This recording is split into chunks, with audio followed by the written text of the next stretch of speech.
श्री सीतारामचंद्राभ्यां नमः। श्रीमद् वाल्मीकि रामायण अयोध्याकांडम अष्टमः सर्ग श्लोक 1 से 5 तक। विषय: मंथरा का पुनः राज्याभिषेक को कैकेयी के लिए अनिष्टकारी बताना। कुब्जा का पुनः श्री राम राज्य को भरत के लिए भयजनक बताकर कैकेयी को भड़काना। मंथरा त्वभ्य स्वेनाम उत्सृज्याभरणं हि तत् उवाचेदं ततो वाक्यं कोप दुख समन्विता। अर्थात यह सुनकर मंथरा ने कैकेयी की निंदा करके उसके दिए हुए आभूषण को उठाकर फेंक दिया और कोप तथा दुख से भरकर वह इस प्रकार बोली। हर्ष किमर्थम स्थाने कृतवत्यसि बालिशे शोक सागर मध्यस्थम नात्मानं बुध्यसे। अर्थात रानी, तुम बड़ी नादान हो। अहो, तुमने यह बेमौके हर्ष किस लिए प्रकट किया?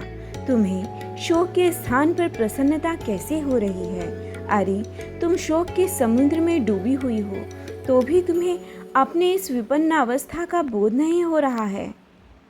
मनसा प्रस्यामि त्वां देवी दुखार्दिता सती यच्छोचित्वये हृष्टासि प्राप्य त्वं व्यसनं महत्। अर्थात देवी, महान संकट में पड़ने पर जहाँ तुम्हें शोक होना चाहिए वहीं हर्ष हो रहा है। तुम्हारी यह अवस्था देखकर मुझे मन ही मन बड़ा क्लेश सहन करना पड़ता है।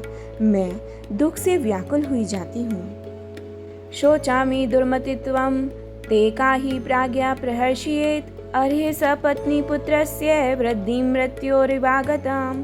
अर्थात मुझे तुम्हारी दुर्बुद्धि के लिए ही अधिक शोक होता है। अरे, सौत का बेटा शत्रु होता है, वह सौतेली माँ के लिए साक्षात मृत्यु के समान है। भला उसके लिए अभ्युदय का अवसर आया देख कौन बुद्धिमती स्त्री अपने मन में हर्ष मानेगी। भर्ता देव रामस्य राज्य साधारणाद् भयम् तद विचिन्त्य विष्णुरस्मि भयं भीताद्विजायते।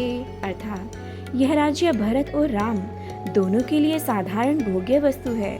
इस पर दोनों का समान अधिकार है, इसलिए श्री राम को भरत से ही भय है। यही सोचकर मैं विषाद में डूबी जाती हूँ, क्योंकि भयभीत से ही भय प्राप्त होता है। अर्थात आज जिसे भय है वही राज्य प्राप्त कर लेने पर जब सबल हो जाएगा तब अपने भय के हेतु को उखाड़ फेंकेगा।